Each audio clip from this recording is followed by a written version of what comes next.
Hi, this is a litter of Silky Terrier puppies. They were born in June. There's actually 6 girls for sale. The Silky Terrier quite often is confused as to being the Yorkshire Terrier. They actually look a lot like a Yorkie, and the Yorkie did have a part in the creating of the Silky Terrier back over 100 years ago in Australia. They were originally crossed between the Australian Terrier and the Yorkshire Terrier to create the Silky Terrier. The Silky Terrier is supposed to be slightly bigger than the Yorkie, and their coat's not as thick.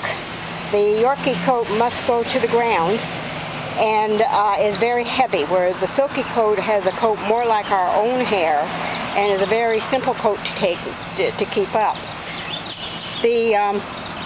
Health-wise, the Silky is extremely healthy. They are long-lived. They generally average about 15 years in lifespan, and they very rarely have any chronic health problems.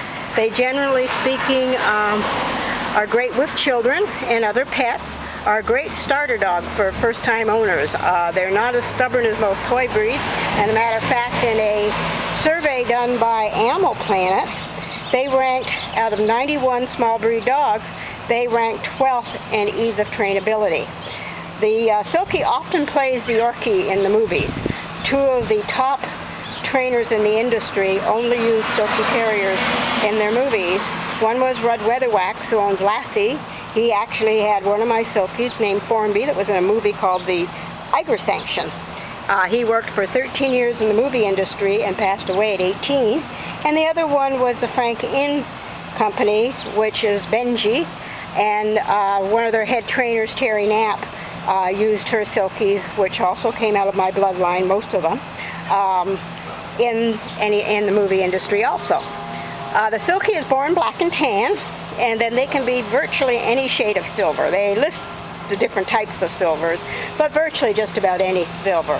And with the tan head with either a fawn or a silver top knot. Their coat doesn't hang right to the ground and drag on the ground like the Yorkshire Terrier does. The Silky, health-wise, is extremely healthy. Very rarely do you get a Silky with chronic health problems associated, especially ones associated with most toy dogs. We don't have any problem with hypoglycemia, and it is a very rare incidence to have liver shunts. Unfortunately, in the Yorkies, Cornell is doing a study, and they're finding that about 60% of Yorkies that are being studied are carriers of liver shunt, which is almost always terminal if they come down with it. The Silky, weight-wise, the girls usually go about 8 to 9 pounds, the boys slightly larger, usually 10 to 12.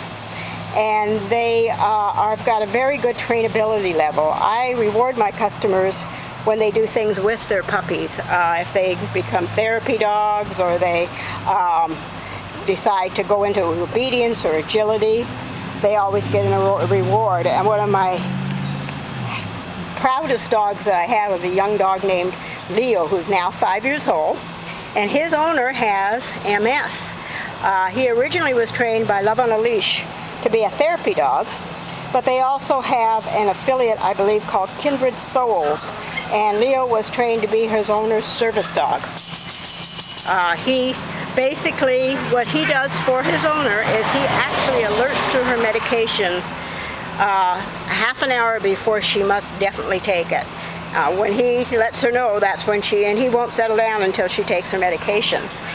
And he also is a hearing ear dog. Part of her illness has caused hearing loss, and so now he is alerting her to sounds that they should have. The Silky generally is not overly vocal. They let you know if something's going on. They'll defend their owners if anything happens as best as they can, and they are tough little guys. They were used in Australia to kill snakes and rats, and the main snake that they go after is the eastern brown snake, which is more venomous than our diamondbacks. The Silky is generally very good with children. I always say they're good for just about anybody's lifestyle. Once in a while I get what I call an old lady's dog. It really shouldn't go with young children, but I have had children as young as toddlers up to teenagers with my dogs, including a young lady that was disabled, and he was basically her constant companion with her. He retrieved small things for her. Anyway, the Silky, my Silkies, I don't let my puppies, first of all, go before 10 to 12 weeks of age. The state law in California is 8 weeks, but I have not let a dog go at 8 weeks ever. I've always kept them until about 10 to 12 weeks of age.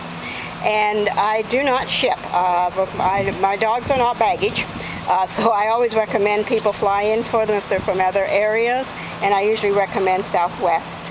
And I do show by appointment every day from 11 to 3. These guys, as I said, have had quite a few shots. I start my shots at 4 weeks, and every 2 weeks till they hit 20 weeks of age, they get a parvo shot. At 4 and 6 weeks, they had a distemper, measles, parainfluenza shot. And at 8, 10, 12, and 16 weeks, they would have a combination DHPP shot. Plus, they're also microchipped with Home Again, and I do guarantee the health for 1 year against anything major going wrong. And that would be genetically, like for instance, a heart problem, a liver problem, a hip problem, anything in that area. They're all checked over by my vet prior to leaving, but things can happen, and any person that you buy from should be able to stand behind their dog and take care of it if anything happens.